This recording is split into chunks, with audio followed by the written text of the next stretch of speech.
আজি আপোনালোকক নিমন্ত্ৰণ কৰা কাৰণটো হৈছে যে একেদিনত ধাৰাবাহিকভাৱে যে অন্য দলৰ পৰা বিজেপি যোগদান কৰাৰ বিশেষকৈ APHLC কংগ্ৰেছ পৰা আদাৰ্ছ পাৰ্টিবিলাকৰ তাৰপিছত যে কাৰ্বি আংলঙৰ ৰাজনৈতিক এটা পৰিৱৰ্তন হৈছে আৰু বিশেষকৈ বিজেপি দিনক দিনে শক্তিশালী আৰু পুনৰবাৰ ক্ষমতা অহাটো যিটো খাটাং এই কথা লৈ পেলাই এতিয়া কাৰ্বি আংলঙত মানে অপজিশ্যন তথা কিছুমান সংগঠনে ইয়াত অভিযোগ আনিছে এতিয়া আৰু কিছুমান সোশ্যাল এক্টিভিষ্ট বুলিও কয় নিজকে RTI এক্টিভিষ্ট যিটো মহাজন ক্ৰো লগতে তাৰ লগত আৰু মুন ইংটি পি কথা লৈ পেলাই তেওঁলোকে যিটো প্ৰেছ মিট আহিছে প্ৰেছ মিটত কথা কৈছে যে মুন ইংটি পি বহুত ৰাইজৰ পৰা টকা সংগ্ৰহ কৰিছে কালেক্ট কৰিছে চাকৰি নামত আৰু সেই চাকৰি নামত কালেক্ট কৰাটো আপোনালোকৰ আগত সাংবাদিকৰ আগত তেওঁলোকে নিজে কৈছে তাতে আমি বুজিবলৈ পাইছো যোনখিনিত ভিকটিম যোনে যোনে মুন ইংটিক টকা দিছিলে তেওঁলোকে নিজে স্বীকাৰ কৰিছে কিমান সত্য অসত্য এটোতো আইনৰ ভিত্তিত আছে এটো আইনে বিচাৰ কৰাৰ পিছত আমি গম পাম কিন্তু কথাটো হৈছে যে তাৰ পৰা কথা যেটো আপোনালোকৰ আগত যিখিনি কথা তেওঁলোকে প্ৰকাশ কৰিছে তাৰ পৰা প্ৰমাণ পাইছো যে কোনো কাউন্সিলৰ মানুহ জড়িত নাই বুলিতো আপোনাৰ কথা কওঁতে গম পায় আপোনালোকে আপোনালোকৰ আগত কৈছে সাংবাদিকৰ আগত দ্বিতীয় কথা কৈছে যে সাহিত্য পৰিষদৰ মুখ্য কাৰ্যবাহিনী সদস্য নামটো সামৰি লৈ পেলাই কৈছে তেওঁলোকে কৈছে বুলিহে কৈছে কিন্তু প্ৰমাণটো দেখুৱা নাই কিন্তু ইন্টাৰেষ্টিং কথা এতিয়া CM ছাৰৰ নাম লৈ পেলাই অভিযোগ উঠাৰ পৰাই তেখেতক এৰেষ্ট কৰাও হৈছে এৰেষ্ট কৰাৰ পৰা কেছ চলি আছে সেইটো সময়তে এতিয়া মহাজন ক্ৰো বিলাকে বা যোনে যোনে ভিকটিম হৈছে অলৰেডি কেছ চলি থকা অৱস্থাত তেওঁলোকে প্ৰেছ মিট কৰি পেলাই আকৌ মানে মানুহক এটা বদনাম দিবলৈ কাৰণে যিটো চেষ্টা এইটো আমি দেখিবলৈ পাইছো যদি সঁচা অৰ্থত সাহিত্য পৰিষদৰ কোনোবা এজনে জড়িত থাকিলেহেঁতেন কেছ দি পেলাই তেওঁ এৰেষ্ট কৰা নহ'লেহেঁতেন কেছ কৰা কেছ এতিয়াও চলি আছে কেছ এইখিনি এইটোতো আপোনালোকে গম পায় সাংবাদিকে গম পায় কি কথাত কাৰ্বি আংলঙৰ সাংবাদিক আপোনালোকে স্পষ্টকৈ গম পায় এই কথাটো সেইকাৰণে ৰাইজক এইটো কোনোবা মানে RTI এক্টিভিষ্ট লৈ পেলাই অযথা মযথা ভালকে নজনাৰ পৰা কোৱাটো ঠিক নহয় আৰু হেতুটো এটা ৰাজনৈতিক এটা ষড়যন্ত্ৰ হৈ যাব সেইকাৰণে সেই বস্তুটো মহাজন ক্ৰো যদি স্পষ্ট কথাত মানে যদি ক'ব বিচাৰে তেখেতৰ লগত লৈ পেলাই সাংবাদিকৰ আগত প্ৰকাশ কৰাটো ঠিক নহয় যদি হ'লেহেঁতেন যে কাউন্সিলৰ লগত কিমান সত্য অসত্য আলোচনাটো কৰিব পাৰে সপনাম দিবলৈহে আমি দেখিবলৈ পাইছো আৰু দ্বিতীয়তে মই আৰু ইয়াতে মই যোগ দিব বিচাৰিছো যিবিলাকে কাটছাবিলাক সোশ্যাল অৰ্গেনাইজেশ্যন বুলিও কয় কেতিয়াবা তেওঁলোকে PWD মাটিত ঘৰ বনাইছে অফিচ তাত আমি ক'বলগীয়া কথা নাই কিন্তু একটা কথা তেওঁলোকে যে কিছুমান আমাৰ কাৰ্বি মানুহৰ নাম লৈ পেলাই মানুহ এজনক বহাই পেলাই ডাঙৰ ডাঙৰকে চিঙুৰিছে যে কাৰ্বি সাহিত্য পৰিষদে এতিয়া ডেঞ্জাৰ এতিয়া মাটিৰ কাৰণে যোনটোত নিজৰ মাটিত বোলে তেখেতে বহি আছে পটা পাইছে কিন্তু সেই পটা পোৱাটো বোলে ইমান বছৰৰ পৰা খাজনাটো দি আছে কিন্তু খাজনা দিয়াৰ পিছতো এইটো মাটিটো পোৱা নাই বুলি কৈছে আমি এই যোন মাটি হোল্ডাৰ মানুহক কথাই কম আমি সহায় কৰাটো সবৰে পক্ষত আছে কোনো জাতি কিবা জাতিলৈ কথা নহয় ধৰ্মলৈ কথা নহয় পক্ষত আছে কিন্তু ইয়াৰ মাজতো আমি চাব লাগিব মাটি দিওঁতেতো কাকবা জনাই পেলাই মাটিটো দিয়া নাই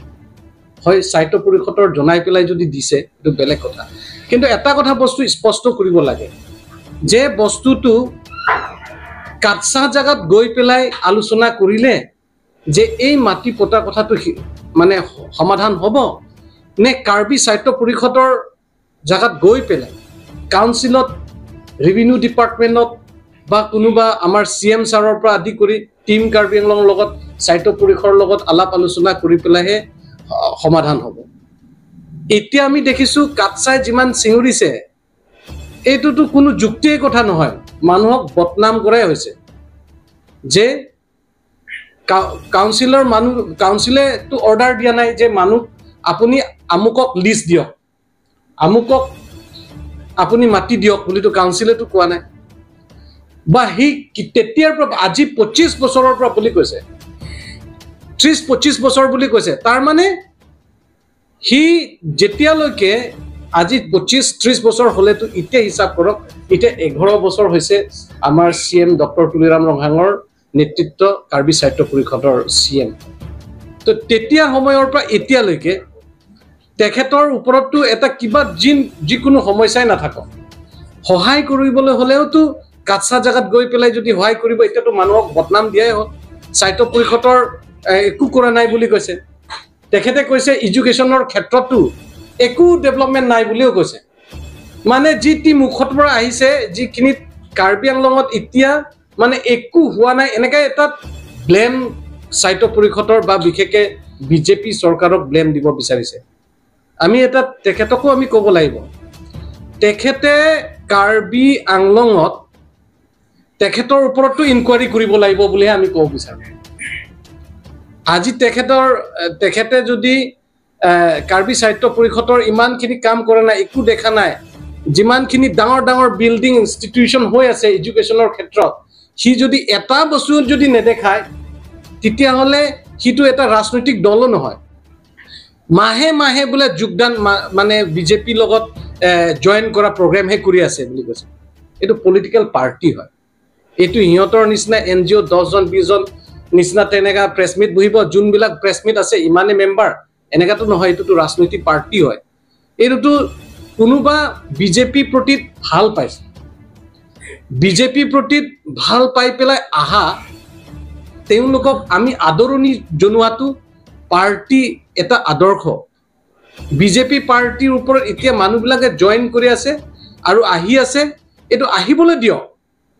তেওঁলোকে আমাৰ লগত কাম কৰিব বিচাৰিছে বিজেপি দলৰ লগত কাম কৰিব বিচাৰিছে তাত তেখেতৰ আপত্তি কিয় তাত হিটো আপত্তি কৰিব নালাগিছিল এটো কোনো পলিটিক্যাল পাৰ্টি নহয় বুলি কৈছে নিজেও তো এই যে মানুহবিলাকৰ এতিয়া বিজেপিৰ ওপৰত আকৰ্ষণ হৈছে বিজেপিৰ ওপৰত ভাল পাইছে বিজেপি ঘৰত আহিছে বিজেপি লগত ডাঙৰ পৰিয়াল হ'বলৈ কাৰণে যোগদান দি আছে তাত তেখেতে বেয়া পাবলৈ কি দৰকাৰ আছে বেয়া পাবলৈ দৰকাৰ নাই কাৰ্বি আংলঙত আমি বিজেপি পাৰ্টিয়ে বিভিন্ন জাতি জনগোষ্ঠী লৈ পেলাই এটা শান্তি প্ৰতিষ্ঠা কৰিছে তাৰ লগে লগে সমানে বিভিন্ন জাতি জনগোষ্ঠী একেলগে আগুৱাই যোৱাটো চেষ্টা কৰি আছে এটো ডাঙৰ কথা সেইকাৰণে কাৰ্বি আংলঙত এতিয়া শান্তি ঘূৰি আহিছে এই যে অনুভৱ হৈছে এটো আটাইতকৈ ডাঙৰ কথা তেখেতেটো বোলে একো কাম কৰা দেখাই নাই বুলি কৈছে তো তেখেতে কি কাম কৰিলে তেতিয়াহ'লে ৰাইজৰ হ'ল বিসি ভাগ তেখেতে মেমোৰেন্ডাম এখন দিব বিসি জিন্দাবাদ মুৰ্দাবাদ চিঞৰিব তাৰ পৰা বাহিৰতো একো কৰিবতো নোৱাৰে তো মানুহবিলাকৰ যোনখিনি সাহিত্য পৰিষদৰ যিখিনি কাম কৰিছে সেই কাম কৰাবিলাকতো তেখেতেও দেখিব লাগিছে যে আজি ৰাস্তা ঘাট ডিফু নিচিনা এতিয়া অলপ পৰিৱৰ্তন হৈছে তাৰা লাংছ নিচিনা পৰিৱৰ্তন হৈছে কলেজৰ পৰা আদি কৰি বিভিন্ন ইনষ্টিটিউচন আহিছে এইবিলাক বস্তুটো দেখিব লাগিছে তো আমি কোৱাটো হৈছে এতিয়া যিবিলাকৰ ব্লেম আহি আছে আৰু বিশেষকে মূল নীতি কথা লৈ পেলাই কাৰ্বি সাহিত্য পৰিষদৰ এতিয়া কোনোবাই যদিও ভিকটিম কোনোবাই ফেমিলি হওক বা যদি কোনোবাই তাৰ লগত কোনোবাই উচুতনি দি পেলাই হয়তো মহাজন ক্ৰয়ে কথাই কওক তেওঁলোকে গম পাব লাগিছিলে অলৰেডি এটো সাবজুডিস কেছ চলি আছে কেছ যেতিয়া বিচাৰ হ'ব বিচাৰ হোৱাৰ পিছত কি হ'ব তাতেহে আমি কোৰ্টৰ ওপৰত সন্মান ৰাখিব লাগিব কোৰ্টৰ ওপৰত আমি বিশ্বাস ৰাখিব লাগিব তেওঁলোকে কি বিচাৰ দিব তাৰ পিছতহে আমি উত্তৰটো পাম এতিয়া মানুহক উচুতনি দি পেলাই ৰাজনৈতিক ক্ষেত্ৰত